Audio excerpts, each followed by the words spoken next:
Suivez votre programme avec Spécial Auto Garage. En ce moment, commandez bougies d'allumage automobile disponibles pour toutes les marques automobiles à partir de 1,99$ le prix. Pour nos services réparation, achetez en magasin votre article bougie d'allumage, bénéficiez de 0 frais pour les entretiens. Pour cela, appelez au plus 243 90 491 56 91. L'invité économique de ce matin de la chaîne francophone de Kinshasa de l'économie InfoSag, il s'appelle M. Dieu merci. Mais bizarrement, il est jeune, il a choisi la route des aînés. Les aînés, Kwame Nkrumah, tout le monde le connaît, l'ancien président sénégalais, ghanéen, qui avait vraiment cet esprit de réunir toute l'Afrique en une seule nation. Et du côté littérature ou des scientifiques, c'était Londres. Londres aimait ses heures parmi les grands. L'ancien président sénégalais aussi, Léopold Sédar Senghor, les gens qui ont amplifié cette philosophie du panafricanisme, l'Afrique comme un seul doigt, mais est-ce qu'aujourd'hui, les développements, parce que nous sommes dans une chaîne économique, les développements de l'Afrique, qu'est-ce que le bloc?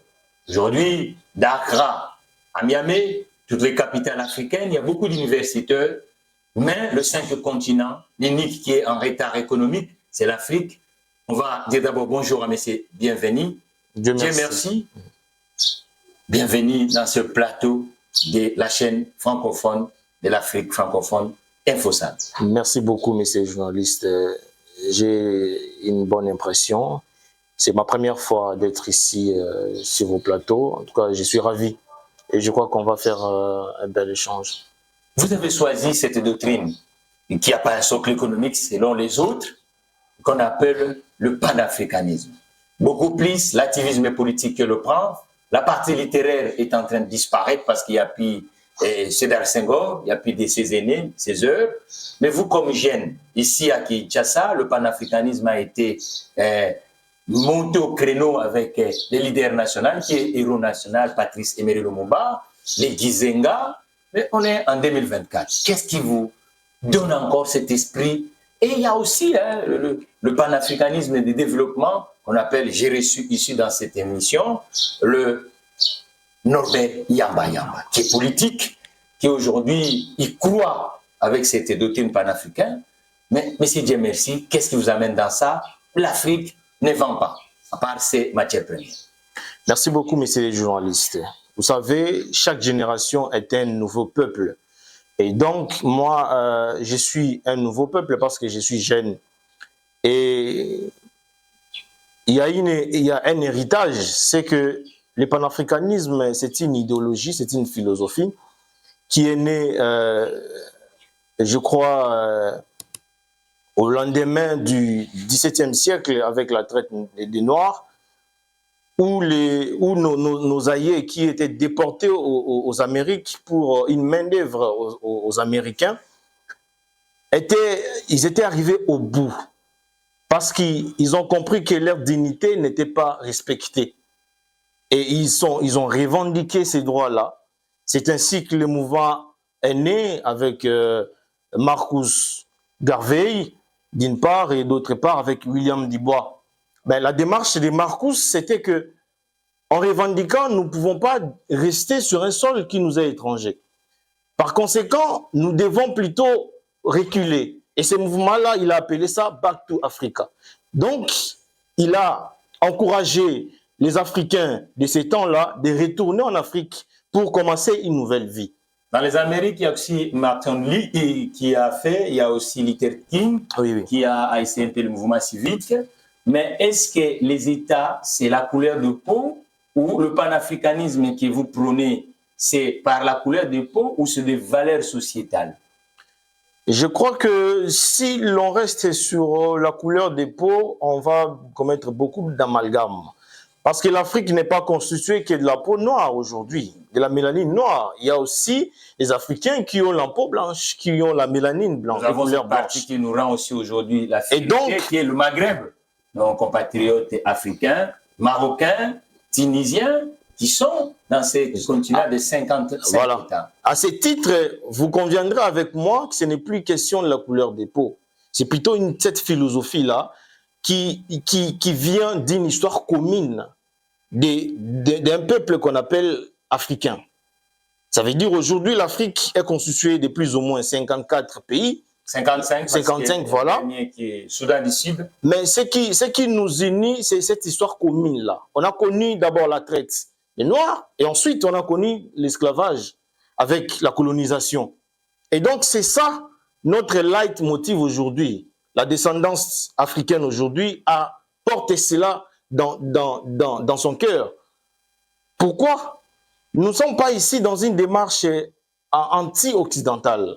Nous ne manifestons pas un sentiment de rejet à nos frères occidentaux, mais nous voulons juste communier, nous voulons juste mettre ensemble les potentiels que nous avons. Et qu'est-ce qui bloque le développement économique de ces continents? En potentiel, les gens disent que c'est des scandales en matière première. La démographie, on dit aussi 65% de la population africaine est moins de 40 ans. Sont jeunes, oui. Alors, ces atouts-là, comment fait-il que l'Afrique francophone que vous prenez, l'Afrique panafricaine, l'esprit panafricanisme que vous prenez, n'arrive pas à faire ces continents une solution pour les autres continents du monde? Merci beaucoup pour cette question. J'aime bien dire que le problème de l'éducation, c'est que l'éducation nous a transmis quoi penser, mais l'éducation a manqué de nous transmettre comment penser. Et moi, ne faisant pas exception des Congolais, je crois que je suis dans une démarche qui est celle de comprendre comment. Je suis dans une démarche de comment. J'ai quitté l'étape de quoi penser. Maintenant, je suis à un niveau de comment penser. Alors, comment penser? La réflexion tourne autour de la perception que l'on a. En Afrique, nous continuons à penser que le futur, c'est toujours un passé recommencé. Et c'est là que nous avons tort. Et c'est là notre problème. Aussi longtemps qu'on aura la perception, une considération absurde, une considération un peu archaïque, parce que l'Africain veut toujours demeurer par le passé, alors que le développement auquel nous aspirons a des exigences. InfoSag lance sa campagne de recrutement pour l'année 2024. Offre d'emploi disponible du 8 avril au 20 du mois pour un niveau d'études supérieur tel que doctorat, licence et graduat. Tous, présentez-vous par mail ou sur nos adresses réseaux sociaux InfoSag pour un poste de reporter, journaliste reporter d'images, journaliste d'entreprise, reporter de guerre, grand reporter, rédacteur, assistant de rédaction, pigiste, community manager, cadreur, chroniqueur, présentateur, présentateur de flash, commentateur sportif, secrétaire de rédaction, chargé de communication, chef de rubrique et éditorialiste. Pour plus d'infos, contactez-nous au +243 90 49 15 691. Qu'est-ce que ces exigences-là, quelles sont les améliorations que vous apportez avec ce courant et de la nouvelle génération des panafricains que vous êtes par rapport aux problèmes réels de la société africaine, qui est le problème économique? Parce que quand les Européens disent nous sommes Européens avec cette philosophie de l'Union européenne, nous voyons que ceux qui sont produits du côté des pays de Baltes, du côté de l'Espagne ou du Portugal, va traverser toute l'Europe. Donc, il y a cette coopération aussi économique. C'est-à-dire que la Banque européenne, en Afrique aussi, nous avons une Banque africaine de développement. Le Banque européenne d'investissement, nous voyons qu'au niveau du continent européen, il y a vraiment un avancement économique. Mais aujourd'hui, Banque africaine de développement, l'Afrique, on voit que les productions qui sont produites, par exemple, du côté des Zimbabwe, pour atteindre Kinshasa, c'est tout un problème. Beaucoup de barrières en termes douanières. Maintenant, cet panafricanisme, ça reste uniquement du slogan où il faut aller vraiment dans la partie qui nous manque, la partie économique. Oui, merci beaucoup. Je comprends que vous sortez de la formation économique. Ça veut dire que vous aimez beaucoup plus ce qu'on appelle le pragmatisme. Mais avant d'y arriver, je crois qu'il faut poser d'abord les bases. Il faut qu'il y ait un pavé. Les pavés, c'est que je reprends mes propos. J'étais en train de parler de la perception que l'on a sur beaucoup de choses. Et c'est ce qui constitue un frein pour nous, pour le développement congolais, et en particulier et en général pour le développement africain. Pourquoi je parle de la perception? Ça veut dire quoi? Parce que nous aspirons au développement. Alors, le développement met en place un certain nombre de critères auxquels nous devons accéder facilement. Mais malheureusement, nous nous abstenons. Pourquoi? En raison de nos cultures, nous les Africains, je parle des Africains, les Africains, dans l'Afrique, il y a les Congolais. Nous les Africains, nous abstenons. Nous pensons nous avons une culture qui serait différente des autres. Ça, peut-être ça, c'est un autre débat. On va en parler une autre fois. Donc, concrètement, ce qui réfrène d'abord, ce qui commence par réfréner notre développement, c'est la perception. Les jours où on change la perception que l'on a sur beaucoup de choses, dans beaucoup de secteurs, on va changer, on va évoluer. Alors, par rapport au panafricanisme, parce que lorsque vous lisez cette notion du panafricanisme, il y a beaucoup d'événements qui ont monté au créneau ces mouvements. Elle reste uniquement historique, c'est panafricanisme. C'est ce que je veux dire qu'il faut que vous essayez un peu de nous changer les logiciels. Justement. Parce qu'aujourd'hui, quand on parle de l'Europe de Gaulle et de Mitterrand, ce n'est pas l'Europe de Macron et l'actuel Premier ministre espagnol. Je crois que ça évolue. Je dis qu'aujourd'hui, il y a un avionneur européen qu'on appelle Airbus. Donc, il y en a qui font, par exemple, la partie mécanique, il y en a qui font la partie électronique, mais c'est une compagnie d'ensemble. Oui. En Afrique, avec cette philosophie panafricaine, on avait, par exemple, Air Afrique. Il est où cet avionneur africain? Donc, ça reste un peu chez les progressistes. On dit, bon, tiens, c'est un slogan. C'est dit qu'il n'y a pas un socle économique, il n'y a rien. Jusqu'ici, ça reste un slogan. Mais nous venons avec une nouvelle dynamique. Nous voulons changer cette donne-là. Vous qui êtes-vous? Les jeunes. Les jeunes quelle plateforme? Les jeunes par les mouvements qui s'appelle Mouvement fédéraliste et panafricain. Qui est né où? Accra, parce qu'Accra a toujours été en avance. Qui est né voilà. À Kinshasa? Effectivement, ça nous vient de l'Accra. Nous avons notre mentor qui est le professeur Djoumé qui reste aux États-Unis. Et donc, c'est lui qui nous a intéressés dans ce format-là du panafricanisme aujourd'hui. Alors, vous parlez de l'économie. Et exactement, il faut qu'on en parle. L'économie, le développement. Ce qui nous a réfréné, et il y a même des penseurs qui ont déjà donné cette conclusion-là. Ils ont dit l'Union africaine n'a pas reçu parce que l'Union africaine n'a pas viser l'aspect économique. Nous sommes beaucoup plus restés sur l'aspect politique. Je pense que ça en valait la peine parce qu'on ne peut pas mettre les pieds sur une deuxième marche sans commencer par la politique. Parce que la politique gère l'économie. Non, cher Dieu merci. La politique, c'est une façon de faire. Et la politique, il faut ne pas ignorer les approches économiques. C'est-à-dire qu'aujourd'hui, la politique, il faut avoir des moyens humains, des moyens matériels et le moyen de philosophie. Mais si aujourd'hui, et c'est ça le refrain un peu des Africains, où on dit toujours la politique doit précéder. Mais un politicien, au moment des campagnes, il a besoin de t-shirts, c'est de l'économie. Un politicien, pour aller faire un programme, il a besoin de l'audiovisuel, c'est de l'économie. Il a besoin de livres, ainsi de suite, c'est de l'économie. C'est-à-dire que l'économie précède tous nos actes. Donc, il ne faut pas que nous restons où on va dire que l'économie va être le parent pauvre, on dit on va faire la politique. Mais la politique, on fait avec des hommes. Mais les hommes, il faut des moyens. Donc, comment vous allez manipuler les courants politiques sans avoir les approches économiques? Effectivement, il nous faut un moyen.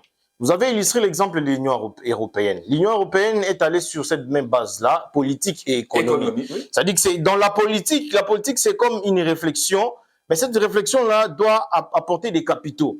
Et nous avons aussi des moyens en Afrique. Nous avons des moyens. Qui restent en potentiel, mais du point de vue concret, la jeunesse africaine prend toujours le pirogue dans l'arche des Méditerranéens pour aller chercher les Dorado ailleurs. Aujourd'hui, dans le continent, vous ne verrez pas un Malien qui vient travailler à Kinshasa. Or que quand vous êtes aux États-Unis, en Amérique ou en Asie, vous allez voir les différentes nationalités cohabitent pour les intelligences. Or, l'Afrique aujourd'hui est restée mono-État, ainsi de suite. Ça, vous les panafricains, est-ce qu'autour de vous, aujourd'hui, il y a des industriels africains que vous pensez que pour matérialiser cette doctrine, il faut un socle?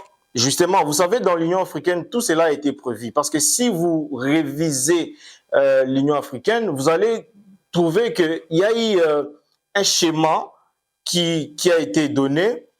Ce schéma-là devrait commencer par aujourd'hui. Dieu merci, nous avons adhéré à la zone de libre-échange, il y a 4 étapes dans cela. Mais nous avons d'abord adhéré, la ZLECAf, nous avons d'abord adhéré dans ça. Mais le problème, c'est que nous, par moment, j'ai l'impression, ça c'est une responsabilité que j'assume, nous avons l'impression de mettre la charrue devant le bœuf. Et ce qui nous constitue tout à fait un problème. C'est comme ça que nous avons tout le temps à patauger pour s'en sortir, nous en sortir. Ça, c'est une difficulté que nous avons. Même quand vous regardez, aujourd'hui, l'Union africaine est gérée, je dirais, sur le plan économique par l'Union européenne. C'est-à-dire c'est l'Union européenne qui finance l'Union africaine. Mais est-ce un vrai problème? Est-ce que nous pouvons refuser que les autres nous apportent leur appui? Mais la question, c'est que... La main qui donne. Effectivement, c'est la main qui domine, mais il ne faut pas voir les choses dans cet angle-là. Vous pouvez toujours m'aider, mais quitte à ma responsabilité d'avoir une bonne gestion. 64 ans, une bonne gestion. Toujours qu'on vous aide. Ça veut dire que là, vous êtes dans l'idéalisme. L'idéalisme voudrait que nous soyons propulsés par nos propres ailes. Mais la réalité, ce n'est pas ça. Moi, je ne suis pas en train d'encourager que l'Union africaine continue à fonctionner sur des moyens européens. Dakar a toujours été en avance. J'ai vu, par exemple, l'intitulé, le gouvernement du président Diofal, il dit, au lieu de dire au ministère des Affaires étrangères, il commence par l'intégration africaine et affaires étrangères. Est-ce qu'au niveau de Kinshasa, il y a Mme Toulouka va changer aussi cet intitulé de cette philosophie de la politique extérieure de la République démocratique du Congo? On voudrait bien, mais je crois que vous me ramenez sur notre terrain. Je pense que les choses chez nous sont fixées de manière correcte. Mais le problème, c'est notre façon de faire. Parce que lorsque vous voyez le voyage de Diofal, c'est avec le voisin, la Mauritanie. Ouais. Et les autres États africains, quand un monarque arrive, tiens, il va aller de l'autre côté. Bon, là, moi, je ne vois pas vraiment un problème dans ça, parce que je suis libre d'effectuer un voyage dans un pays de choix, et lui, il a commencé par une tournée africaine. Tant mieux. Mais vous prônez le panafricanisme. Mais justement, c'est là qu'on ne se comprend pas. Le panafricanisme ne veut pas dire un sentiment d'expulsion du voisin. Non, mais ça ne veut pas dire qu'il faut d'abord la charité bien ordonnée. Aujourd'hui, quand vous allez, par exemple, au niveau du continent européen, avec les crises, parce que l'économie, c'est tenir aussi compte de la géostratégie du monde. Oui. Nous voyons aujourd'hui qu'il y a un courant, à part les populistes, qu'on appelle en Europe aujourd'hui, aux États-Unis, on voit que les politiques sont réalistes. Moi, par exemple, le ministre français de l'économie et des finances, Bruno Le Maire, qui dit voilà, tout le marché public à travers l'Europe, on doit commencer d'abord par la charité européenne, nation européenne. Donc aujourd'hui, la tournée de Diomi, c'est automatiquement une tournée. Oui, il y a des approches économiques parce que il y a par exemple, il y a un problème de travail au Sénégal, c'est comme au Congo. Oui. C'est-à-dire que les pêcheurs sénégalais, il faut des négociations avec l'État voisin pour que dans large Mauritanie et que les pêcheurs sénégalais puissent aller pêcher calmement. Je crois qu'il faut aussi que nous puissions prendre un peu ce qui s'est fait du côté de l'Europe et des États-Unis. Vous voyez que ces gens-là, ils comprennent facilement. Ils sont en avance à chaque fois parce qu'il faut que nous soyons en avance. Il faut qu'on anticipe. Parce qu'un produit excusez-moi, l'axis, qui quitte d'un coin un peu lointain, vous devez savoir que l'une des grandes, vous les panafricains, les vrais problèmes du 21e siècle africain, c'est l'occupation de l'homme africain. Or, au niveau interafricain, il faut que ça ne soit pas uniquement des échanges purement politiciens ou littératifs, mais il faut que ça soit aussi les approches de ce panafricanisme économique. Justement, c'est pas un vieux mot. Je crois que nous sommes dans cette démarche-là, parce que je vous ai parlé de la zone de libre-échange. C'est l'un des piliers aussi politiques ou économiques qui a été prévu dans l'organisation africaine. Donc, pour l'aspect économique, moi, je crois que Diomi, avec sa tournée, c'est une bonne chose, mais nous avons besoin du résultat. Et effectivement, il est fait aussi parce que c'est un panafricaniste d'abord. C'est panafricain, c'est panafricaniste. Il est fait en raison de cette unité-là. C'est vrai, nous devons être en commun, mais nous devons aller dans les concrets comme vous-même vous le souhaitez. Parce que aussi longtemps qu'il y a une zone de libre-échange, pourquoi on a adhéré à cette zone? C'est parce que les implications qui s'y retrouvent sont des implications purement économiques. Par exemple, il faut qu'il y ait élimination de la barrière, de la douane. ou soit qu'il y ait certaines exonérations. Mais le problème, ce n'est pas des exonérations. Le problème, c'est l'activité économique. Parce que nous avons une production assez ratable, nous avons une production assez forte comme celle de l'Union européenne. Et vous les pensez, comment? C'est ainsi que nous pensons, mais avant d'y arriver, ne faisons pas cette cacophonie. Avant d'y arriver, nous devons d'abord planifier sur le plan politique. Et c'est comme ça que nous, les mouvements fédéralistes et panafricains, nous sommes à l'étape d'identification. Nous voulons d'abord que les gens adhèrent à la vision, que nous comprenions que le panafricanisme n'est pas il faut du prototype. Anti-racial. Il faut le prototype, cher Dieu merci. Ça veut dire que nous sommes en plein 21e siècle. Beaucoup de choses qu'on faisait en 1960, on peut plus le faire aujourd'hui, en 2024. Exactement que vous le compreniez. Il y a bon nombre des Africains, des Congolais ne comprennent pas ça. Je crois que vous, en tant qu'idéaliste, et en tant que les gens qui prônent un peu une vision d'ensemble sur les biens communs d'Africains, je crois qu'il faut le prototype. Commencer par des secteurs, par exemple, le secteur de l'agriculture aujourd'hui. Oui. L'agriculture, il y a une politique européenne de l'agriculture européenne. Est-ce qu'il y a une politique agricole africaine? Ça n'existe pas. Ça existe. Ça existe sur le plan de la littérature, vous-même, vous venez de le dire. Voilà. Sur le plan de la littérature, mais il reste une concrétisation. Alors, nous sommes dans cette démarche-là. Petit à petit, on y arrivera. Vous donnez combien de temps, Maxi, parce que concrètement, aujourd'hui, vous commencez, c'est philosophie, mais horizon 2035, ça peut donner quoi? Par exemple, aujourd'hui, l'Afrique exporte tout ce qu'il consomme. Oui. Et vous, avec votre philosophie, horizon 2035, vous allez réduire les importations à l'auteur de combien de pourcents? Vous savez, le problème de l'économie, c'est ça. Vous êtes économiste. C'est un domaine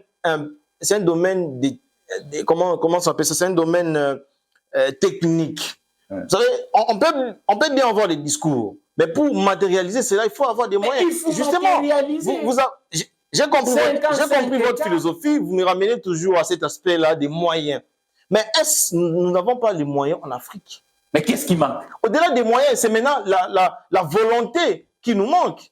Et nous sommes justement aussi à ce niveau-là. Ça doit commencer par où? Ça doit commencer par un Congolais, un Africain qui va oser à changer les choses. Parce que changer les choses, c'est... Nous avons des textes. Dans tout... Si vous sillonnez le continent africain, il y a des textes. Mais les textes auxquels nous avons même nous-mêmes la difficulté de les appliquer comme il fallait. Et c'est ça qui nous bloque. Avant d'avoir des moyens, il faut d'abord que la conscience, les minds travaillent. Nous avons un souci. Sur le temps, les bonnes choses ne dirent jamais. Aujourd'hui, c'était autour des... Qu'est-ce qui bloque les développements économiques de ces continents qu'on appelle ces continents africains? Maintenant, le caméra est là. Monsieur Dieu merci. Qu'est-ce qui bloque? Parce que ceux qui nous suivent à Niamey, ceux qui nous suivent du côté de Marrakech, ceux qui nous suivent du côté de Accra, ceux qui nous suivent à Dakar, à Kinshasa et même à Brazzaville, à Poto-Poto, ils veulent comprendre qu'est-ce qui bloque les développements économiques de ces continents.